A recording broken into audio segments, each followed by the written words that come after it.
আমি তো এখনো ছোট আছি, তো আমাকে কেউ যদি শিশু শিল্পী বলে এটাতে আই ডোন্ট মাইন্ড, কারণ যে আমি এখনো ছোট, আমি টিনেজের বয়সে আছি। সো ছোট শিশু শিল্পী বলছে, এটাতেই আমার ভালো লাগছে। আমরা সবাই তো কখনো ছোট থাকি না, আস্তে আস্তে আমরা বড় হই, আর হচ্ছে সবার ভালোবাসায় আর আমি হচ্ছে যতটা সাপোর্ট পাচ্ছি মিডিয়া থেকে আলহামদুলিল্লাহ। এবং যখন আমাকে অ্যাকচুয়ালি রেস্টুরেন্টের হচ্ছে ভিডিও পাঠালো মামা, তো মানে এনভায়রনমেন্টটা দেখার পরে অ্যাকচুয়ালি কিন্তু এনভায়রনমেন্টও ডিপেন্ড করে একটা মানুষের জাগার জন্য, কেমন করে সে খাবে, আর হচ্ছে থাকে না মাঝে মাঝে ছবিও তুলি আমরা, তো এনভায়রনমেন্টের জন্য কিন্তু একটা জায়গা অনেক পপুলার হতে পারে।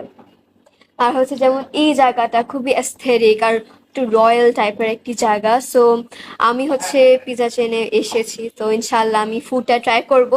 এনভায়রনমেন্ট দেখে তো আলহামদুলিল্লাহ খুবই ভালো লাগছে, আর খাবারটা ইনশাল্লাহ আরো মজার আর দারুণ হবে। মামা যে বললো লাকি, অ্যাকচুয়ালি কেউ কখনো লাকি হয় না।